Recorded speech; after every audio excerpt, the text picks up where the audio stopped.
Hi hello, it's me Meenukutty. ഈ സ്ഥലം കണ്ടോ? കോട്ടയം കല്ലറയ്ക്ക് അടുത്തുള്ള ഒരു മനോഹരമായ ക്ഷേത്രമാണ് കേട്ടോ ഇത്.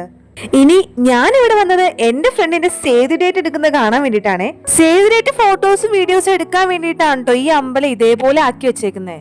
ഇതുപോലെ സേവ് ഡേറ്റിന്റെ വീഡിയോസും ഫോട്ടോസും എടുക്കണമെങ്കിൽ ഇവിടെ നേരത്തെ നമ്മൾ രജിസ്റ്റർ ചെയ്യണം കേട്ടോ. ഒരു നാച്ചുറൽ ഓൾഡ് ലുക്ക് കിട്ടാൻ വേണ്ടിയിട്ട് ഇവർ ഈ കൊളക്കടവൊക്കെ ഇതേപോലെ തന്നെ മെയിൻറ്റെയിൻ ചെയ്ത് വെച്ചേക്കോട്ടെ. ഒരു ട്രഡീഷണൽ ഫോട്ടോഷൂട്ട് ഒക്കെ എടുക്കാൻ പറ്റിയ ഒരു ബെസ്റ്റ് പ്ലേസ് തന്നെയാണ് ഇത്. വളരെ പീസ്ഫുൾ ആയിട്ടുള്ള ഒരു അമ്പലവും അമ്പലപ്രദേശവും. കുളക്കടവിലേക്ക് നമുക്ക് ഇറങ്ങാനൊക്കെ ഉള്ള സൗകര്യങ്ങളുണ്ട് കേട്ടോ. ഒറ്റ കുളക്കടവല്ലാട്ടോ അവിടെ ഉള്ളത്, 3 എണ്ണമായിട്ടാണ് അത് തിരിച്ചിരിക്കുന്നത്. കടവിന്റെ ഉൾവശമൊക്കെ കാണാൻ ഒരു പഴയ തനിമ ലുക്കിലാണ്. ഇതുപോലെ ഫോട്ടോസും വീഡിയോസും എടുക്കാൻ വേണ്ടിട്ട് തന്നെ അവർ ഇതുപോലെ മെയിൻറ്റെയിൻ ചെയ്ത് വെച്ചേക്കണത്. എന്നിരുന്നാലും അതിനകത്തെ ഓടുകളൊക്കെ ഇളകിയിരിക്കുന്ന കാരണം കുറച്ച് സൂക്ഷിച്ചില്ലെങ്കിൽ തലയിൽ വീഴാനുള്ള ചാൻസ് ഉണ്ട്.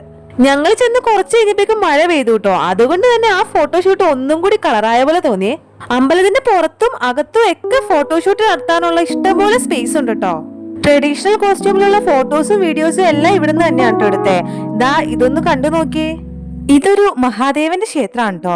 ആയാങ്കുടി മഹാദേവ ക്ഷേത്രം എന്നാണ് ഇതിന്റെ പേര്.